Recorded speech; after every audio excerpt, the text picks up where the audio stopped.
Welcome to another edition of Lone Star Brahmas Inside the Bullpen. Brought to you by Acme Bread. If you don't see the Acme name, you're not getting Acme quality. And now, here are your hosts, Nick Merritt, Chad Seward, and Walt.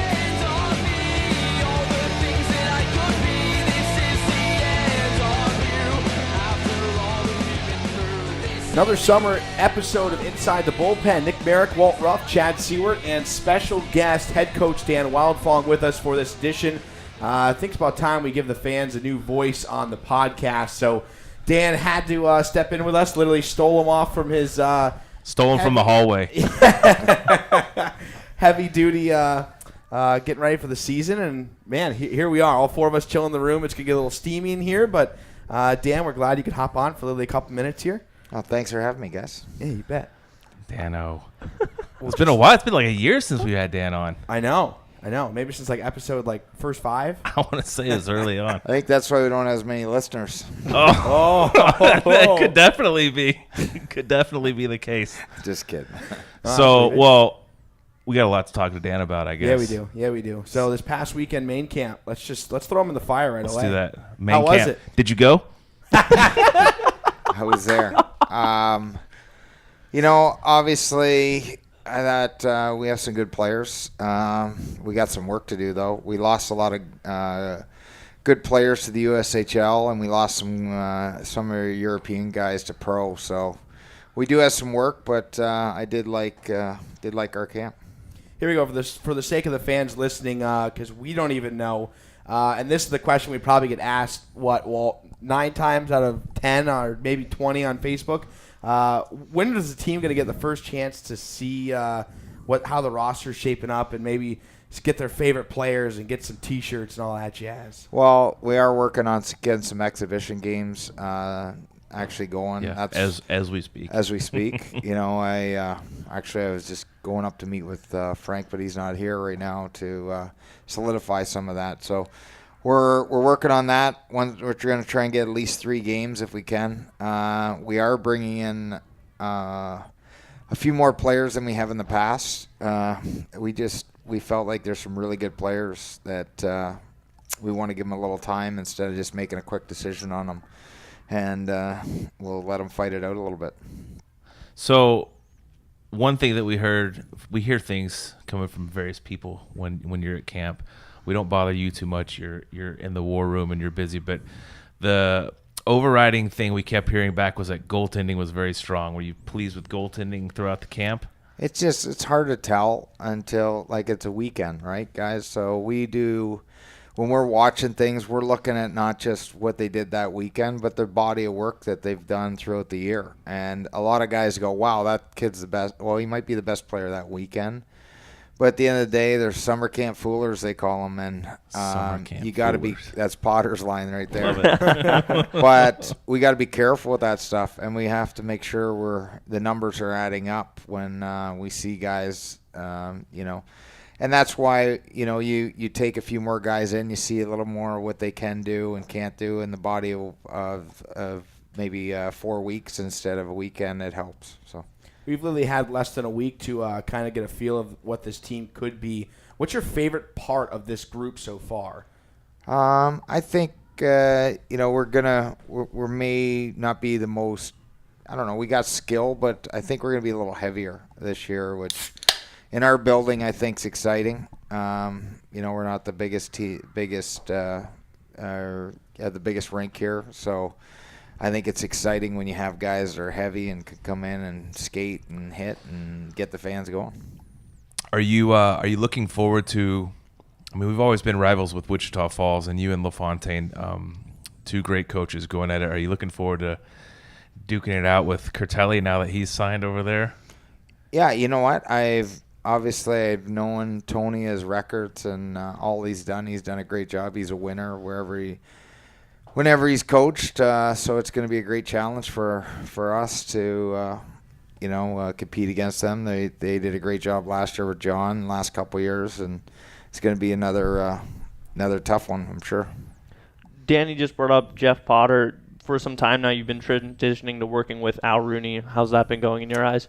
It's been great. Obviously, Jeff done a really good job for us here, recruiting, and that was a big reason why the players we had that came in were a lot of Jeff's picks, but obviously Al jumped in and found some guys as well. So it was a good transition. Al's been unbelievable. He's very eager. He's very hungry. He wants to prove himself, and so far he's been unbelievable. And we haven't missed a beat. And obviously we're going to miss Jeff, and I think Jeff becomes an asset to us too up in Youngstown. Obviously we have a good relationship with Youngstown already, but with him as well.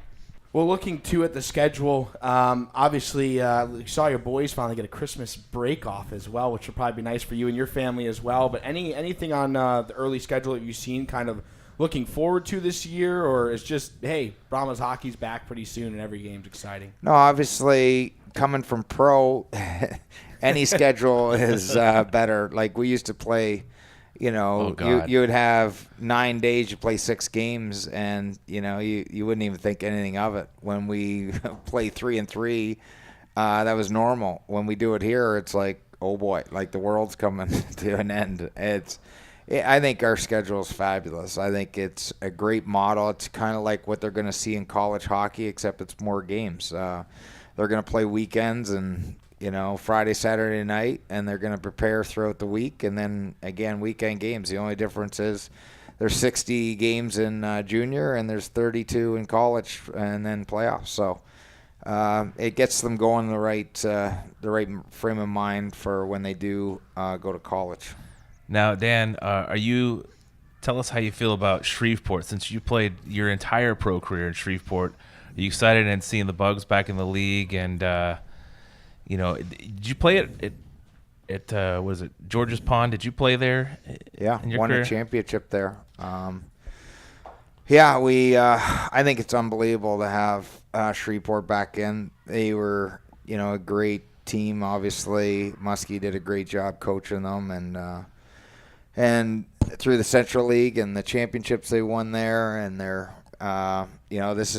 it's great for the city, then Shreveport and Bossier too, to get hockey back there. They were, we used to get 5,000 to 7,000 fans a night. It's nuts. And did you guys see the video with the 12,000 fans with Dan mic'd up? I have not. You haven't seen that yet? Oh, that's a good one. Not really, but but no, it's going to be a great rivalry. I think they got good ownership there. They got good coaching staff. They got good GM, so they're going to make it work over there pretty good, and it's going to be fun. Anytime you get good rivalries, I think it's great for hockey, and everyone thinks it's not, but I think it's unbelievable. Obviously, you have quite a bit of work to do, but the season right around the corner, and then the showcase.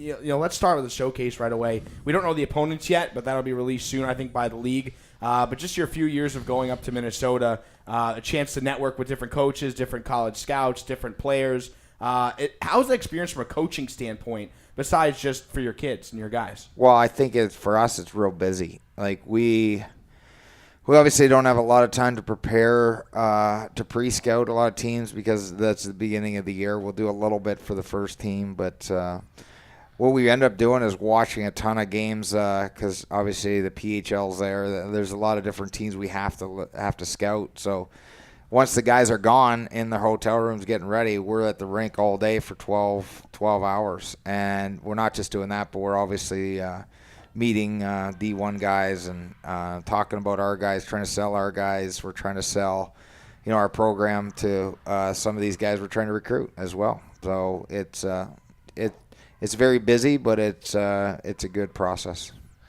And Dan, one last question from me. So 2 years in a row of draft picks. I know a lot of people ask me this, and probably you guys too. Are we going to have a third draft? Obviously, you can't predict it, but do you feel we've got somebody that's of that talent level that could take it to the NHL level from who you have on the roster now? We had a guy in our building this week, actually yesterday. I think could be an NHL pick.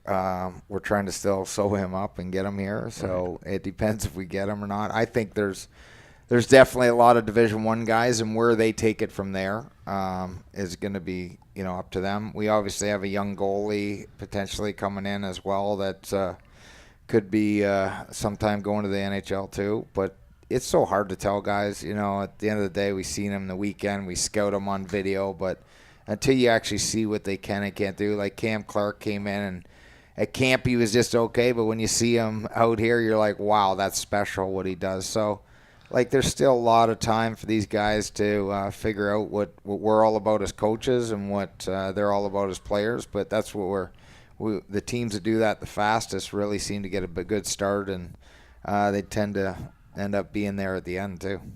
Coach, I appreciate you coming on. I know you said 10 minutes. We were pretty good on that. So let's get you back to work. Thanks, Dan. We will conclude this. And I gotta just mention everyone. You guys, obviously from the office staff to the broadcasting you guys do, all the work that you guys put in is just phenomenal. Our guys get committed is because of our atmosphere at the rink that Chad does with the sponsorships and the people, and it's what you guys do promoting our players to, they get promoted because they see it on Facebook, they see it on Twitter, and I think it's just great, everything you guys do. So thank you guys so much for everything. Well, you're welcome. And one thing, man, we always love working with the Brahmas. One thing for you too, they've seen on social media, billet families. Do you still need a couple more? Yeah, we're always still looking for a couple more if we can. It's great. Just a great situation for. To get to know some players and help them with their dreams and their career. And also, I think the relationships they build with the families has been special. We have a lot of guys that are Division I. They're staying here all summer. Now, that doesn't – we're not asking the billets to do that. But I just want just the relationship that they have and to be able to be – they're just part of the family. Vidmar's been here skating all summer. And Alexi, and they're staying with their billet, which is the door's open. They just kind of come whenever they want. Speaking of, Vidmar look good?